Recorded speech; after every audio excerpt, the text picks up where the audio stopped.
Florida's so sketchy. Come fly with me, let's fly away. Let's fly.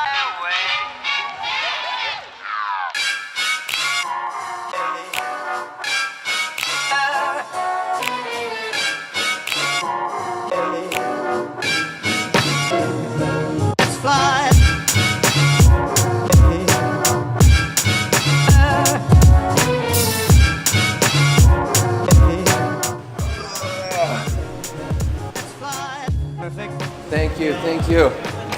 All right, running late.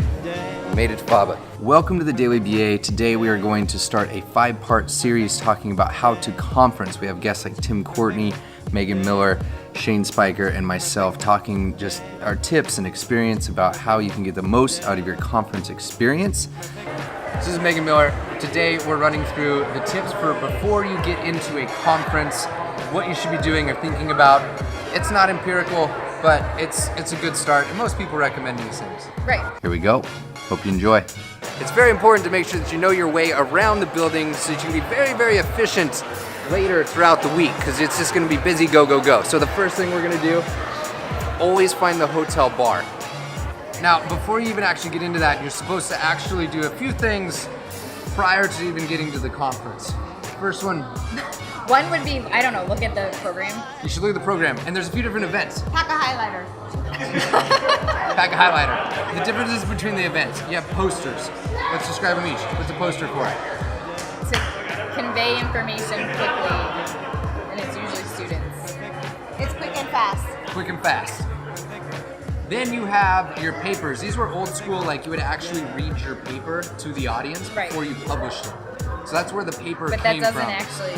They have transitioned to big time into just straight up PowerPoint presentations. Then your panel will have multiple people. And a discussion. And some sort of discussant.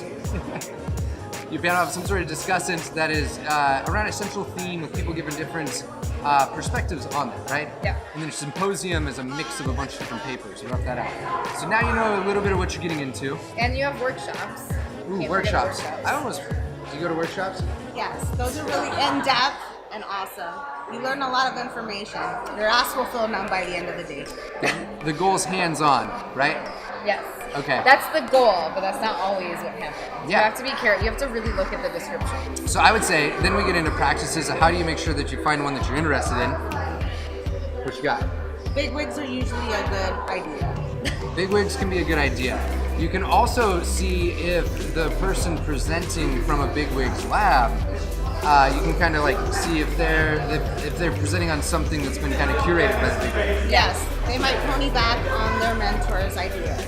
I also like to look at like things that might be outside of my wheelhouse, because I know a lot about autism, but if I only ever go to autism talks, then I don't know what else is happening. And a lot of the times if you go to something that's outside of whatever you're focused on, you can then connect that back to whatever it is you focus on. Yeah.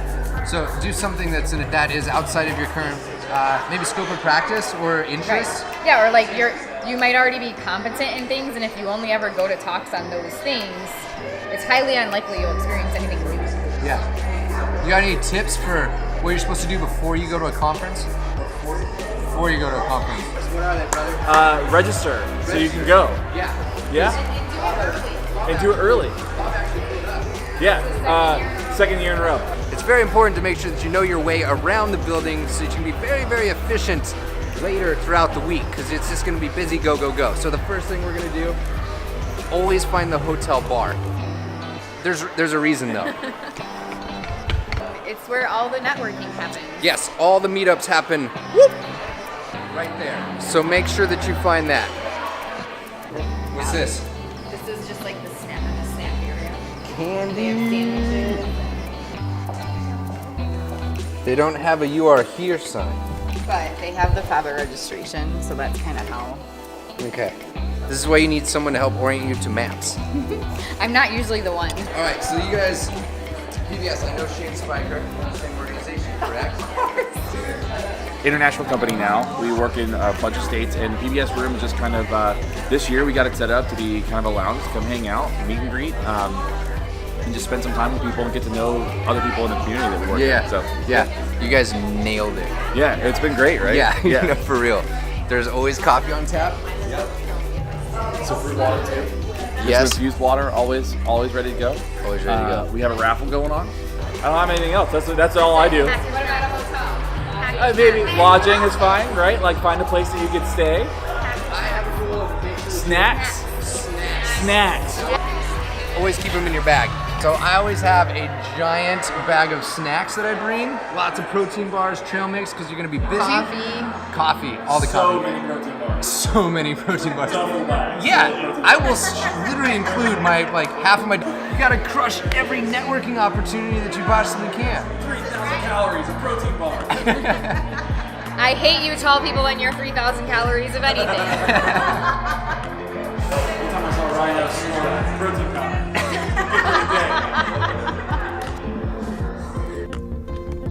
On that note, let's check in with Tim Courtney.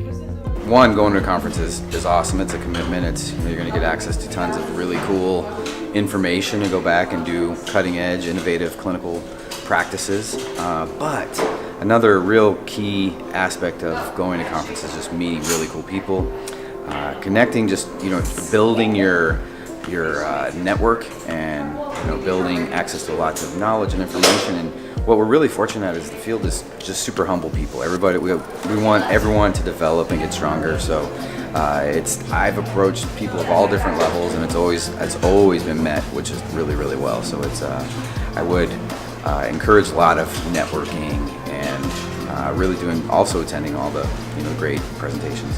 So I would say always make sure you have a backup for any session that you're going to. So actually, this is 'cause what they'll I'm get interested full.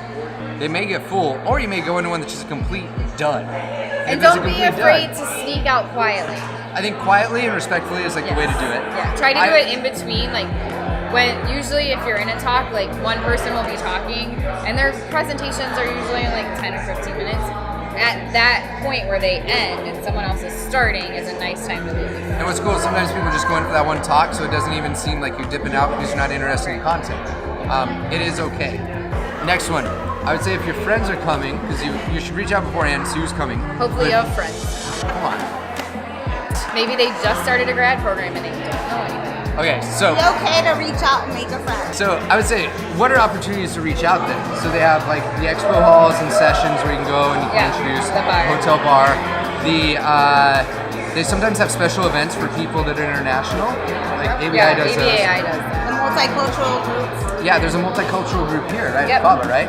And we even have some presentations being delivered in Spanish. Okay, they are. very nice. That's I awesome. think there's one on Saturday morning. Okay, cool. That's fantastic. Go FABA. So now you've got opportunities for friends. Now if you have friends that are there, especially if they're international, we set up like a WhatsApp group or something like that, because not everyone's going to be operating on a data plan. So we usually use either Slack or WhatsApp. We put everybody into one stream so that you know of your friends, like who's where and what's going on. Yep. There's usually underground events, so there's something else that's going on somewhere. That might be like a social meetup. Feel like I hear the social? So if you ask around beforehand, especially on the internet, like what's going on, what would be interesting at this conference, you usually get some direct messages and people saying like this is really fun to go to, and it's not on the program. There's always something after the bar. There's always something, yeah. And there's sometimes these cool little meetups off in the niche in the corners that are on special interests that just aren't in the program. So a lot of these places rely on early submissions and early numbers and registrants so that they can use those funds to make the event happen because they're extremely expensive. So the call for submissions are always super early. Yep. ABI's is like 8 months early, Yeah, because right? it's like October, November, and the conference is in May. Yeah. So FABA is like April, May, and the conference is in September. yeah, because these things book up and everyone's going so early, the hotels also book up early as well. That's right. In fact, FABA is already booking hotels into next year. That's crazy. So you can see on the website where it is next year, and people are already booking rooms at that hotel for next year. It does And sell that out. happens at ABAI too. Like Yeah. people will book. I think they announced the hotel for ABAI, and within like a day, that hotel was booked. Yep. And yeah, so I'm like one of those people that does that because they usually have a 72-hour I feel like cancellation you don't policy. do that. I do on ABI, not the others. I do on ABI because there's usually a cancellation policy with hotels that's 72 hours. So if you're looking for a quick last minute thing, you can call like crazy the last 72 hours. You usually find people like Baba me. has had such an issue with it that we actually have a penalty. Yeah. So if you book and cancel, and there's some sort of time frame, charge you a one night. Yes. Oh, they charge. Okay, yeah, appropriate. Yeah. Book early.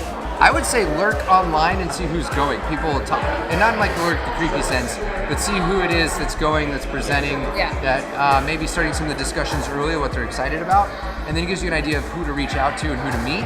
And if you're really interested in their stuff, you can say, hey, I saw that you're going to be there. While you're there, can we like grab coffee on a break or something to talk about your research, talk about your company, etc. The more proactive you are on that, the more you'll get out of the event. Yep. Straight up. I think that's just the take-home message, right? Right. More proactive, the more you're going to get out of it.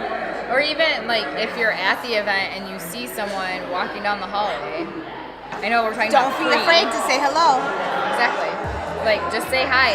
Especially FABA or like state conferences, they're small enough.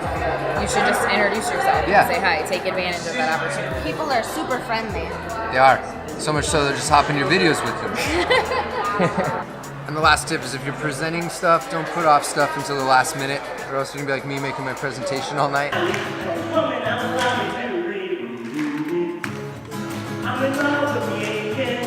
I was taught to put off stuff till last minute so you can integrate some things that are relevant. Yeah. But I pushed it way too far, and then it usually impacts to some degree the presentation quality. To some degree. Ooh, Oh, damn. it does. We'll see how tomorrow's If you've ever episode seen is Ryan. and how well we pull it off. And now it's time to work on presentations. That's your Daily BA. Here we go. All right, reflecting, we realized that there's one other tip that we forgot on this one. Elevators.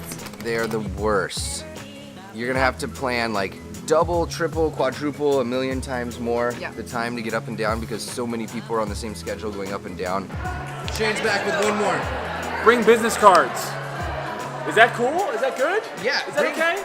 Unless you're like a digital nomad and then you can just bring like your Instagram handle. That's what I do. Yeah, but don't you have to like hand stuff out so that people can remember it in case they don't go on their phones? Yeah, you're supposed to. Okay. What about your MySpace handle? Do people not use that anymore? He's aging himself. Twitter. You're dating yourself. Twitter is actually used outside of our field a lot. Okay, LiveJournal. What is that? Is this like AOL Instant Messenger days? AIM days? AIM days. Yeah. So, I recommend, one tip, go back to AIM, start using that.